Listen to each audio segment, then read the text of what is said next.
그러니까 중개행위라는 건 뭐냐면 우리가 어떤 사실행위라는 게 있고, 그 다음에 이제 여러분들이 배운 법률행위라는 게 있잖아요. 그죠?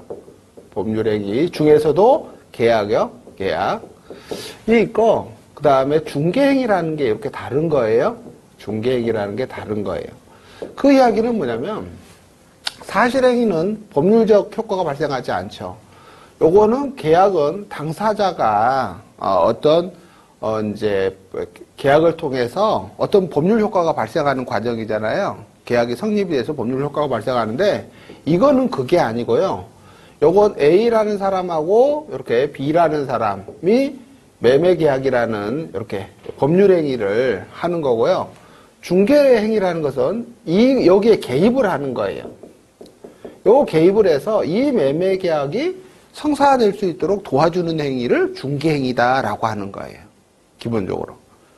그러니까 이 중개행위라는 개념을 알아야지 그 다음에 이제 컨설팅이라는 개념 자체를 이해할 수가 있어요.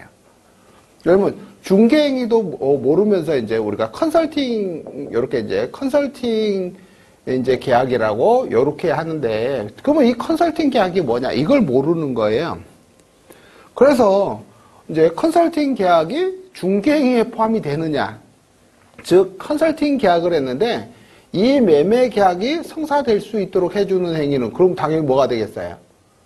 중개행위에 포함이 되겠죠. 그래서 대부분 판례 중에 이 컨설팅 행위가 중개행위다라고 하는 판례는 뭐냐면 중개행위를 해놓고 컨설팅을 했다고 주장을 한 거예요. 그래서 인정이 안 된 거예요. 근데 이게 원래는 다른 거예요. 다른 거예요. 그러니까 중개행위를 해놓고 컨설팅 계약을 했다고 이렇게 우기니까 대법원이 야, 뭔 소리야 니네들 중개행위 한 거야 이렇게 한 거예요. 그래서 컨설팅이라는 건 이런 거예요. 컨설팅이라는 건 요게 계약이 성사될 수 있도록 도와주는 게 아니고요. 이 사람이 계약을 할 수 있는 의사결정을 하는데 그 의사결정을 하도록 도와주는 거예요. 의사결정을 하도록 도와주는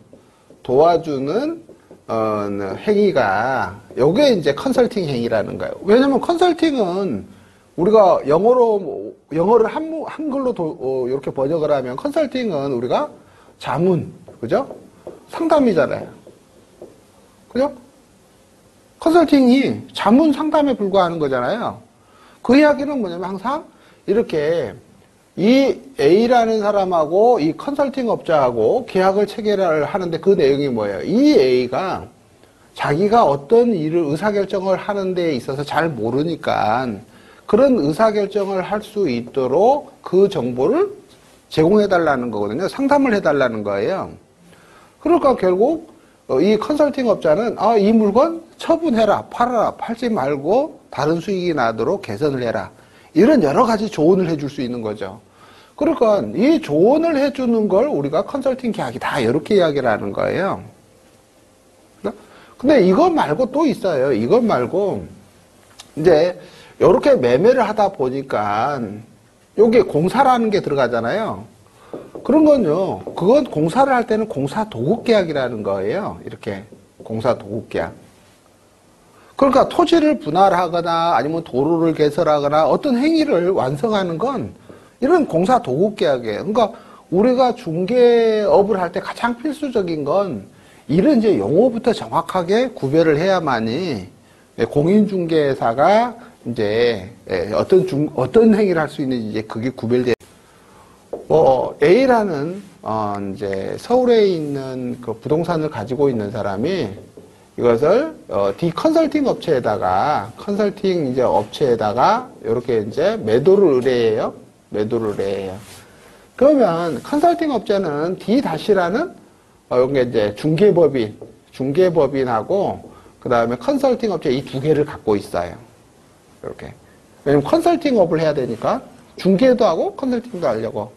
이렇게 해서 대전에 있는 이제 호텔하고 요걸 이제 교환 계약을 성사시켜 주죠. 교환 계약을 이렇게 성사시켜 주고 자기들은 컨설팅 보수로 뭐 2억 7천인가 이렇게 받아요. 그럼 요것도 중개 보수 줬겠죠? 여기는 중개 보수 줬겠죠, 당연히. 자, 여기서 이제 나중에 이 계약이 여기 깨지게 되는 거예요. 그러니까 이 사람이 이제 이 컨설팅 보수를 돌려달라라고 이렇게 이제 주장을 하는데,